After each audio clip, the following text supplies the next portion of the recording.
Bonjour et bienvenue à cette nouvelle émission de Divinons avec Tonton Tome. Ce matin, nous allons tirer pour vous l'énergie de la journée du 27 juillet 2025. C'est également un tirage intemporel, alors si vous êtes guidé à écouter cette vidéo à une date ultérieure, sachez qu'il devrait y avoir pour vous des informations, un message, afin de vous aider et de vous guider tout au long du chemin de l'accomplissement de votre destinée.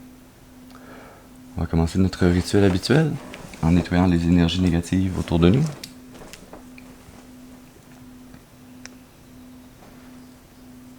Alors, à travers la combustion de ce sauge, par la fumée qui s'en dégage,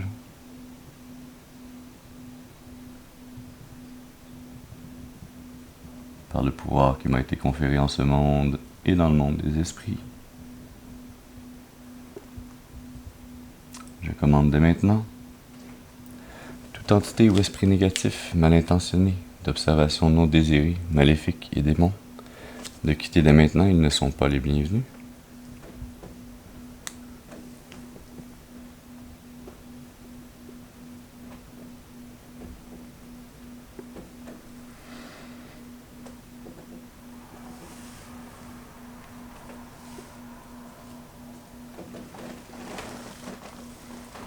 Excellent.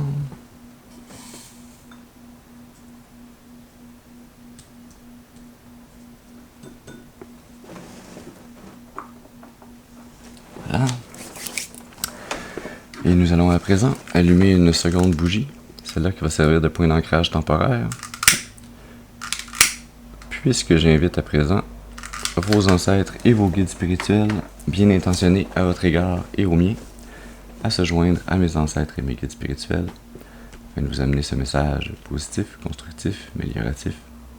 Ce message qui, je l'espère, saura vous aider et vous guider tout au long du chemin de l'accomplissement de votre destinée, pour votre plus grand bien et le plus grand bien de toute la création.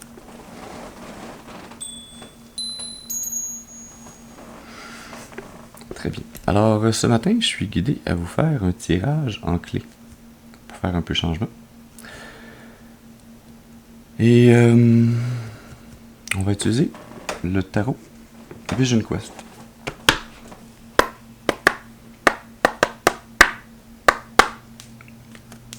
Un tirage en clé est un peu différent.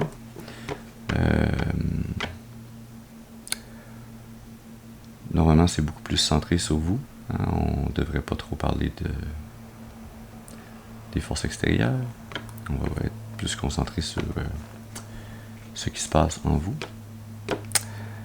Et on va commencer par une première carte qui va nous parler de ce qui est réprimé. Donc, ce que vous ne voulez pas voir ou ce que vous ne voulez pas ressentir,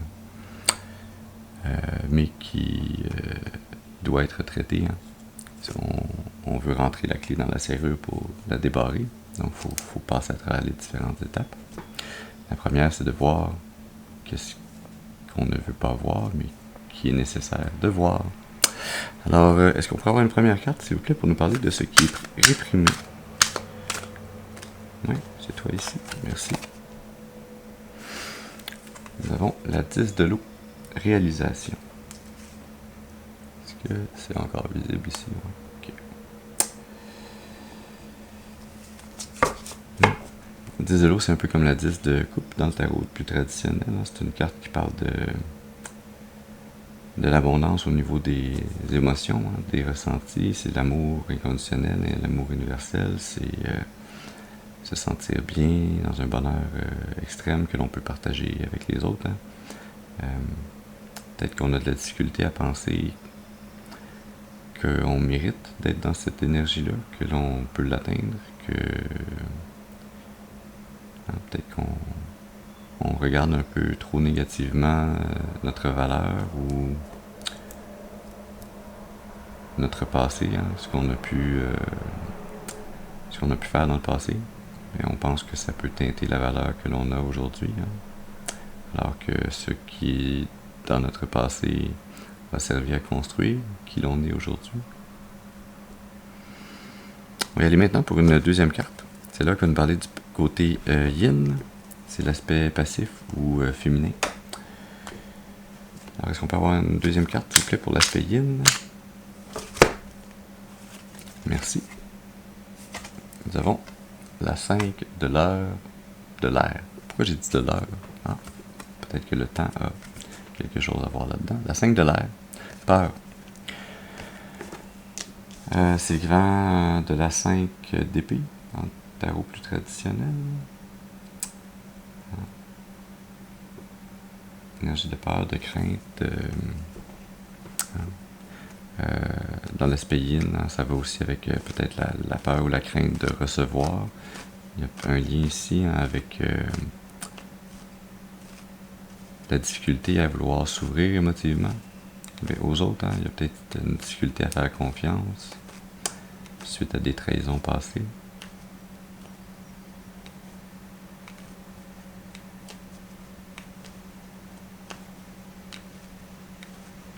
C'est comme si ces 5 plumes qui sont déposées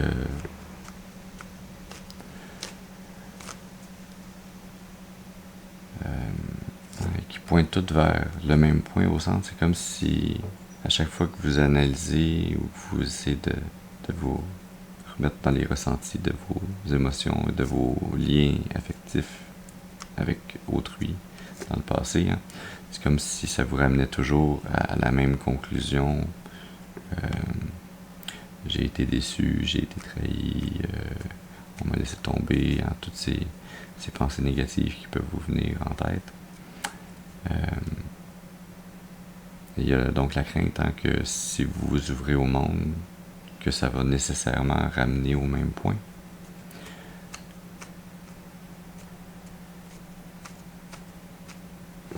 On dit maintenant pour une troisième carte. C'est là qu'il va nous parler de l'aspect yang, le côté plus actif ou masculin.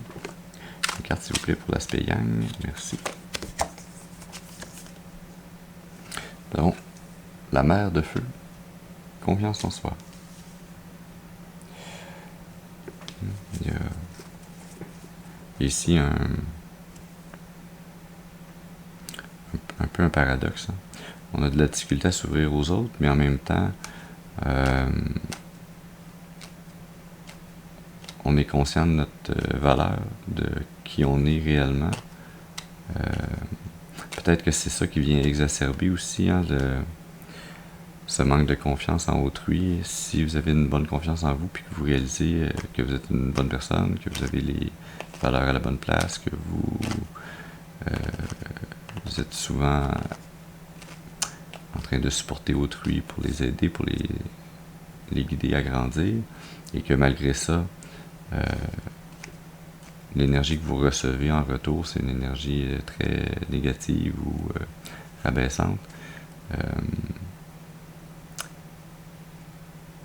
C'est difficile de maintenir cette confiance en soi, et c'est encore plus difficile d'être prêt à refaire confiance aux autres. C'est comme si il y avait un côté de je vais me retourner en moi, je vais me concentrer à bâtir les choses pour moi, si ça ne fonctionne pas, pour bâtir avec les autres.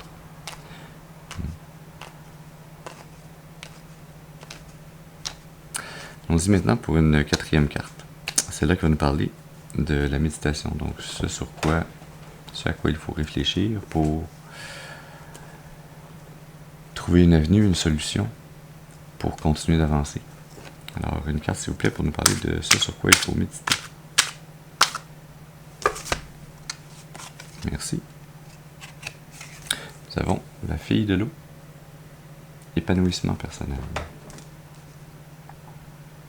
Il y a ici une énergie de rituel, de sacrifice, de gratitude, de travailler sur son jardin intérieur, énergétiquement. Travailler sur sa confiance en soi, la confiance qu'on peut avoir aux autres. Si on revient à cette énergie d'être pleinement confiant en ses capacités, de savoir réellement qui on est, de s'aimer soi-même d'abord et avant tout, pleinement, inconditionnellement, avec toute la compassion qui est nécessaire. Parce que quand on s'aime inconditionnellement, ça implique également qu'on aime les côtés plus sombres en soi, qui n'ont pas à être réprimés, mais à être acceptés et vus pour ce qu'ils sont. Ça ne veut pas dire de les laisser se déchaîner non plus. Et donc, il y a cette énergie ici d'invitation à poursuivre un éveil spirituel, à prendre un peu plus de temps pour la méditation. La méditation, ça n'a pas besoin d'être compliqué, ça n'a pas besoin d'être à chaque fois un nirvana complet de la pensée et du ressenti. Ça peut être seulement on se prend 5 minutes, on se met un petit minuteur sur le cellulaire ou sur une montre, peu importe. On s'installe dans un endroit calme, on ferme les yeux, on se concentre sur notre respiration, puis on laisse les pensées librement venir et s'en aller, sans s'attacher à les répéter. Que ce soit une pensée positive ou négative, on l'écoute, on la laisse passer. Si elle est particulièrement difficile, parfois c'est des pensées négatives qui sont lourdes. À ce moment-là, on les remercie de nous indiquer là où il y a encore du travail à faire. Et on attend et on accueille la prochaine pensée. Et ça n'a pas besoin d'être un moment long. Comme je vous dis, 5 minutes dans un moment calme, c'est déjà un très beau départ. Ça va aider, ça va vous aider à vous reconnecter à vous-même. Ça va vous aider à vous reconnecter à votre intuition, à reprendre confiance en vous également, à vider votre esprit de ces pensées obnubilantes qui peuvent peut-être vous maintenir dans cette énergie où la réception est difficile, où recevoir les liens émotionnels avec autrui sont difficiles. Donc, ça va vous aider à guérir cet aspect-là. Parce que dans la méditation, c'est pas tout le temps seulement des pensées qui nous viennent, parfois c'est des émotions qui nous submergent. Alors c'est le même principe, que l'émotion soit positive ou négative, on la remercie de nous indiquer ce qu'elle nous amène comme information. Et ensuite on s'ouvre à ressentir la prochaine émotion ou la prochaine pensée. Et comme ça, en faisant 5 minutes par jour, ensuite à un moment donné, on est capable de faire un peu plus. Il n'y a pas nécessairement de but ultime. Le but, c'est pas de méditer 3 heures par jour. C'est d'être capable quand même de vivre notre vie, mais d'être capable d'avoir un espace de calme, de ressourcement, où l'on peut travailler sur son épanouissement personnel. C'est pas quand on est dans la vie intrépide de tous les jours, avec toutes les notifications qui nous sautent au visage, qui nous interpellent, qui divisent notre attention, que l'on peut s'épanouir. Parce que ça prend du temps, ça prend la patience, ça prend la compassion pour pouvoir s'épanouir. Ça prend la volonté de le faire également. Ça, je pense que si vous êtes ici en train d'écouter cette vidéo, c'est parce que la volonté est là. Continuons maintenant avec une 5e carte. Celle-là qui va nous parler de l'intuition dans votre corps. Une carte, s'il vous plaît, pour nous parler de l'intuition dans le corps. Merci. Nous avons l'ermite. Cette énergie de méditation, de ressourcement, de peut-être un peu de se réfugier à l'intérieur de soi, lié à cette énergie ici au niveau de l'aspect yin.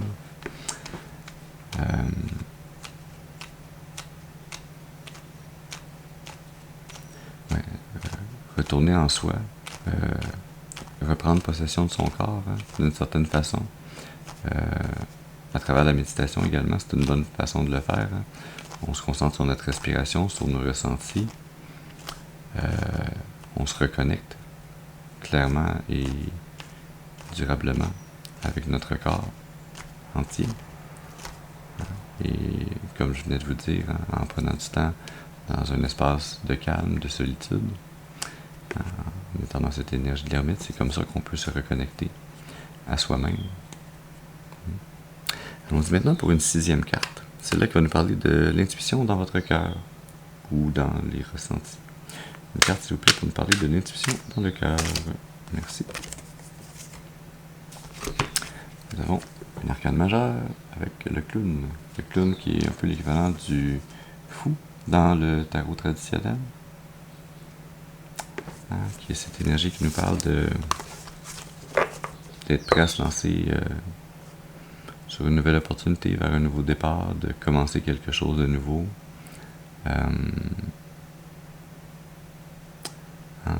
D'écouter son intuition, puis de se laisser guider. De ne pas analyser trop la route à l'avance, de ne pas nécessairement plein de pied, je vais me rendre jusque-là, mais j'ai comme une sensation, j'ai un ressenti qui m'amène l'intuition, tu devrais peut-être aller par là. Il me semble que ça te ferait du bien, il me semble que ça t'intéresse, il me semble que ça, c'est différent. Puis suivre cette inclinaison du moment, ce petit élan, cette étincelle qui jaillit en nous, qui nous amène une idée, une motivation, une intention nouvelle, et la suivre, sans savoir où ça mène. Au niveau des émotions, c'est une belle façon de suivre cet épanouissement personnel, cette reprise de confiance en soi, et de se laisser guider à la potentialité de créer des liens nouveaux, et à chaque lien nouveau qui s'offre à nous, oui, il y a encore la possibilité qu'il y ait de la trahison, puis de l'impossibilité de faire confiance à ce lien-là, mais il y a également la possibilité que ça aille très bien, puis que ce soit un lien superbe, très nourrissant, et pour vous et pour l'autre personne, qu'il y ait une connexion qui s'établisse forte, durable, positive, d'amitié, d'amour, de compréhension, de compassion. Il y a toutes ces belles possibilités-là qui s'ouvrent également. Alors, c'est une belle énergie que d'être dans celle de se réouvrir aux possibilités qui s'offrent à soi. Allons-y maintenant pour une 7e carte, c'est là qui va nous parler de l'intuition dans votre être.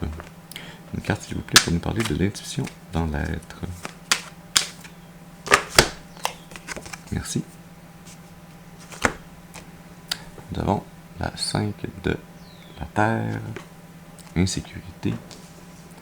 Et là, on a 5 de l'air, 5 de la Terre. 55 a peut-être une signification pour vous. Et il y a cette énergie oui, je vais me réouvrir au monde, oui, je vais suivre mon intuition, je vais aller vers ces nouvelles possibilités, ces nouvelles opportunités, ces nouvelles connexions. Mais quand on a été blessé dans le passé, quand on a peur de créer des connexions, quand on se réouvre, ça demande beaucoup d'efforts au départ, alors félicitations si vous le faites. Et pas seulement si vous le faites, mais quand vous le faites. Ça demande de grands efforts, ça demande une capacité à rester dans cette énergie où on se sent insécure, en sachant que c'est temporaire et qu'on va être dans une énergie meilleure après. C'est cette énergie de prendre un risque.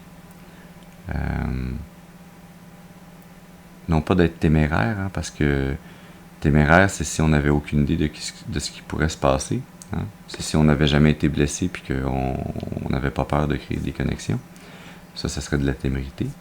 On est plus dans une énergie de courage au niveau de toute votre être, de votre âme, votre énergie vitale qui est prête à se lancer malgré la sensation trouble que cela amène, que vous sentez qu'il va être seulement pour un temps. Le temps de se réhabituer à se relancer dans des réouvertures, ça demande beaucoup de vulnérabilité et de courage. Alors encore une fois, félicitations. On y va maintenant pour une 8e carte qui, elle, va nous parler, oui, de ce que l'on comprend consciemment. Donc de la compréhension consciente. Ce que l'on va, une fois qu'on a fini de rentrer cette clé, qu'on débarre cette serrure, ce chemin que l'on observe ensemble depuis tantôt, ce que l'on va comprendre consciemment à la fin, lorsque l'on aura passé à travers ces étapes. Est-ce qu'on peut avoir une carte, s'il vous plaît, pour nous parler de la compréhension consciente? Merci. Wow. Nous avons la fille de l'air, libération de soi.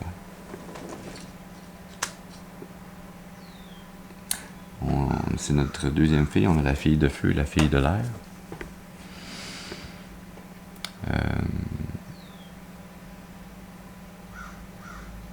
C'est deux très belles énergies, à la fois complémentaires et à la fois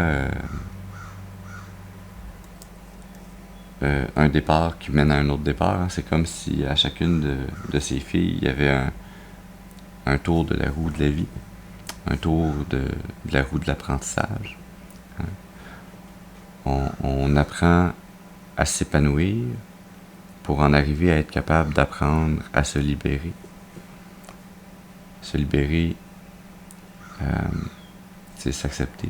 C'est, comme je vous le disais précédemment, accepter tout autant les belles choses que les zones d'ombre que l'on contient, qui font partie de nous, qui sont nous. C'est accepter les difficultés de ce que l'on a vécu, mais accepter également ce que l'on a fait de bien ensuite pour se relever.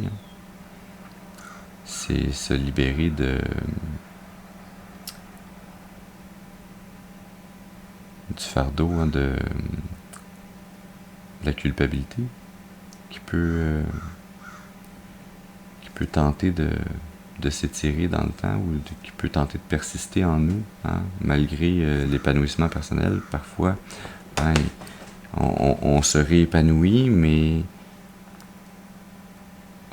on peut encore avoir des zones d'ombre qui restent traumatiques, qui restent plus difficiles à traiter. Que l'on peut avoir l'impression qu'on a fait du travail dessus, mais que pourtant à chaque fois qu'il y a une situation qui les fait ressurgir, on dirait que l'énergie est tout autant difficile à vivre. Alors on va en arriver en fin de parcours à être capable de comprendre consciemment la nécessité de se libérer de cette énergie et de se sentir libéré finalement. Oui, c'est une très belle énergie. Une très belle finalité également. L'énergie sous-jacente. Oui. Nous avons le père de l'eau, qui est peut-être l'équivalent d'un roi de coupe dans le tarot plus traditionnel. Sensibilité. Effectivement. Ça demande une grande sensibilité pour effectuer ce parcours, ce parcours d'épanouissement et de libération personnelle, de réouverture au monde, afin de pouvoir en arriver à se réaliser pleinement. Ça prend une grande sensibilité et ça développe également, d'autant plus la sensibilité que vous avez déjà. Cette sensibilité qui, je sens, est très liée à votre confiance en vous. C'est tout autant ce qui aide à la construire que ce qui peut malheureusement être un couteau à deux tranchants et venir la saper. Cette sensibilité, c'est une grande richesse, mais malheureusement, ça peut également être exploité par certaines personnes. Alors, dans votre épanouissement personnel et votre libération de vous, travers votre réouverture au monde. Il y a cette énergie de courage liée à ce besoin de se maintenir dans un état où on ne se sent pas nécessairement en sécurité. Mais ça ne veut pas dire de ne pas être non plus sur nos gardes. Ça veut seulement dire de ne pas être seulement fermé en mode carapace. Ça veut dire, ok, je vais me réouvrir, mais de se réouvrir graduellement, d'apprendre à s'apprivoiser l'un l'autre dans toutes ces nouvelles connexions qui s'offrent à vous dans le futur.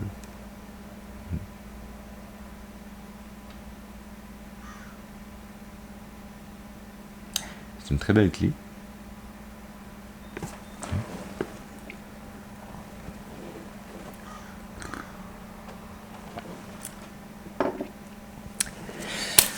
On va terminer avec une carte de l'oracle de la voix des âmes pour voir qu'est-ce que votre âme supérieure a à vous amener comme message pour terminer. Qu'est-ce qui reste à vous amener comme information, comme message. Est-ce qu'on peut avoir une carte, s'il vous plaît? Merci.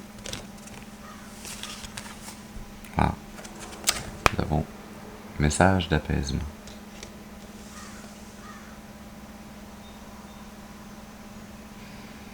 Avec des cristaux qui m'amènent cette idée, cette énergie d'apprendre à canaliser nos émotions, nos ressentis à travers la méditation et d'apprendre à littéralement à s'apaiser à travers la méditation, d'apprendre à faire cet épanouissement, cette libération de soi, à réaliser que les émotions, ces ressentis, sont des messages d'information de votre corps, de votre subconscient, de votre intuition, de votre âme supérieure, qui viennent à travers vos émotions vous donner des informations par rapport aux situations, aux gens, les situations dans lesquelles vous êtes, les gens avec qui vous interagissez. Ces émotions que vous ressentez sont des signaux. Ce sont des signaux au même titre qu'une pensée, qu'une sensation de toucher, qu'un bruit qu'on entend. Quand on entend un bruit, ensuite il se dissipe, on ne l'entend plus. Alors il y a cette même idée d'arriver à être dans un état où on s'est assez calmé, on a assez écouté, accepté et pris en compte nos ressentis, que l'on est capable d'écouter les émotions qui jaillissent en nous comme si c'était un son qu'on entendait, les entendre, les écouter, les remercier et en les ayant pris dans notre conscience, les utiliser dans les décisions que l'on prend. On prend tous nos ressentis, toutes nos perceptions, on les met ensemble, puis on prend une décision, puis on agit ensuite. Il n'y a pas de raison de rester accroché sur une émotion, puis de la vivre, la revivre en boucle, si ça ne mène pas à un changement dans l'action, dans l'attitude. Alors, cette grande invitation à la méditation, à l'apaisement, à respirer par le nez, prendre le temps de vivre, simplement, d'y trouver le bonheur.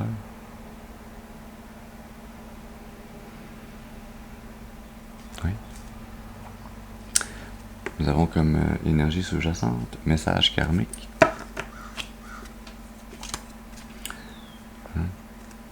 Ça faisait partie de ce que votre âme était venue apprendre dans cette incarnation.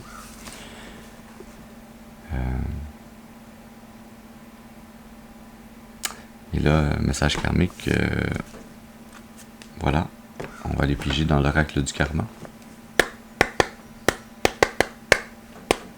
Afin de savoir quel est ce message karmique plus précisément. Qu'est-ce que votre âme était venue apprendre, travailler, vivre dans cette incarnation. Quelle était cette serrure que votre clé devait débarrer. On peut avoir une carte, s'il vous plaît, pour nous parler de ce message karmique. Merci. Nous avons la carte changement. Et l'énergie sous-jacente. Nous avons équilibre universel.